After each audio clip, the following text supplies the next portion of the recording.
To determine the size of the initial pattern and to adjust it to the size of the client, it is necessary to sew a mock-up. It is impossible to do without a mock-up.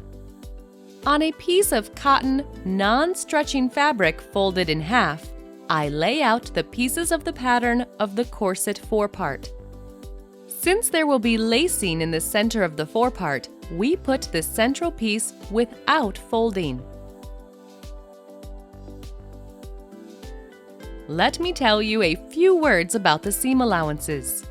On the lacing edge, there will be no seam allowance because this edge will be finished with the lacing bar.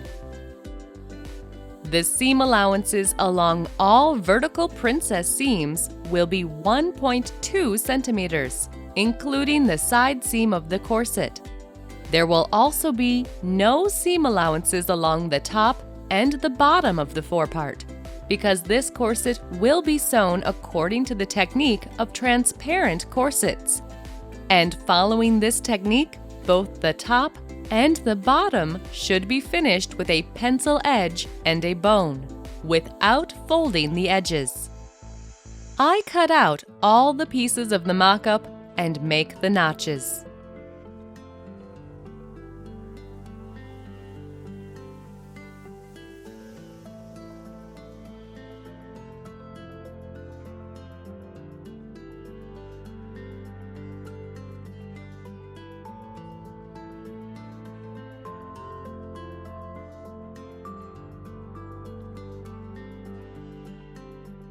I sew together the pieces of the corset forepart along the vertical princess seams.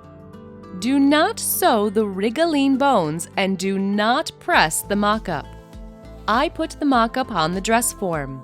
For the convenience of joining the forepart in the center, I have sewn a strip of fabric over the central pieces and pinned it to the dress form to make a cleavage. The central pieces are joined edge to edge. After the mock-up is ready, you need to take the measurements of it and of the client to adjust the initial pattern according to the shape of your client. If your client has more or less of a standard shape, then it may be enough to take the measurements of the half circumferences along the lines of the bust, under bust, waist, stomach, and hips.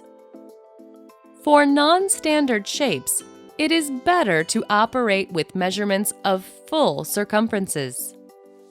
After taking the measurements of the mock-up and of the client, put them into the table and make the calculations, which I repeatedly explained both in my courses and in free lessons.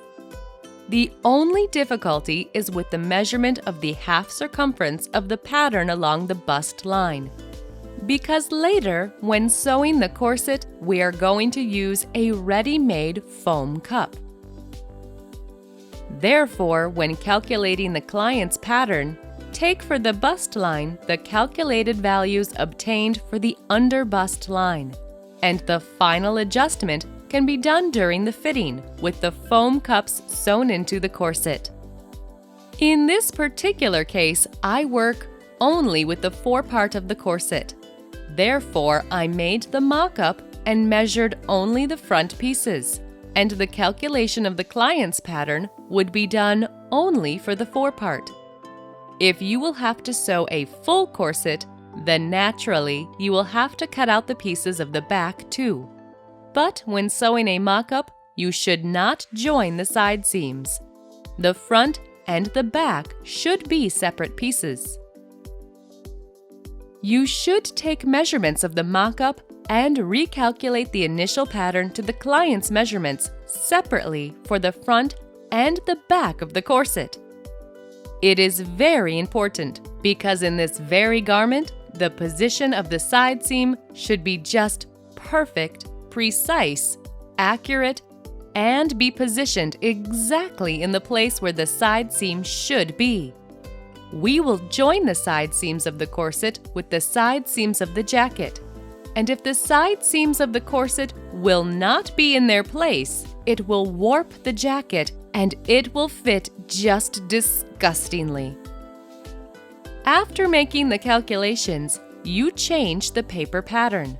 Again, cut and sew the corset mock-up, but this time it is already one of your client.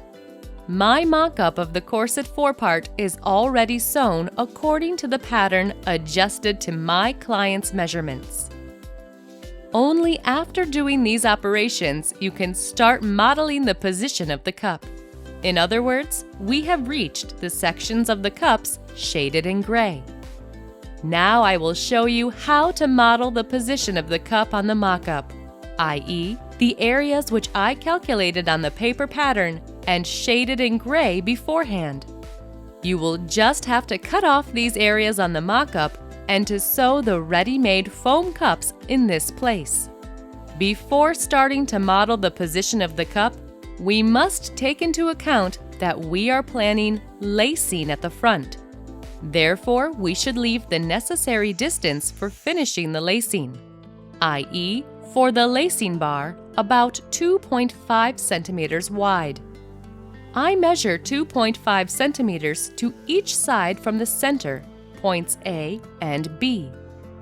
So I take a cup that fits by shape, size, and all parameters, i.e., namely the cup that will be used for sewing. I put the round bone of the chosen cup to the corset so as to make it going through point A and touching the underbust line, and I encircle the bone, outlining its position. Remember that the cup is larger in size than the bone. I mark the position of the round bone on the second cup of the corset just the same way.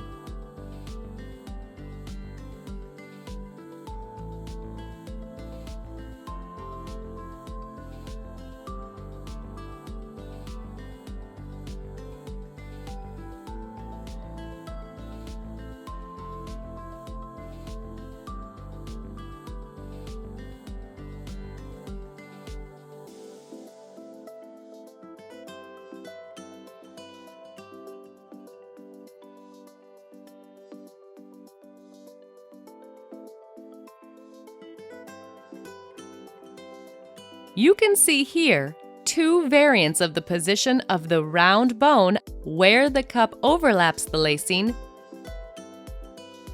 and where it does not overlap it. Thus, the outlined contour of the position of the round bone is the boundary along which the edge of the cup will go. I add the seam allowance for sewing the cup, about 0.7 to 0.8 centimeters.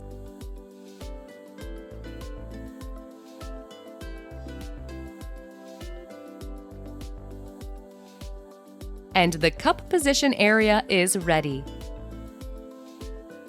The area shaded on the mock-up has to be cut out and the selected foam cup has to be sewn into this place. And later it should be covered with the main fabric. So now you know how to mark the position of the ready-made foam cup in the corset.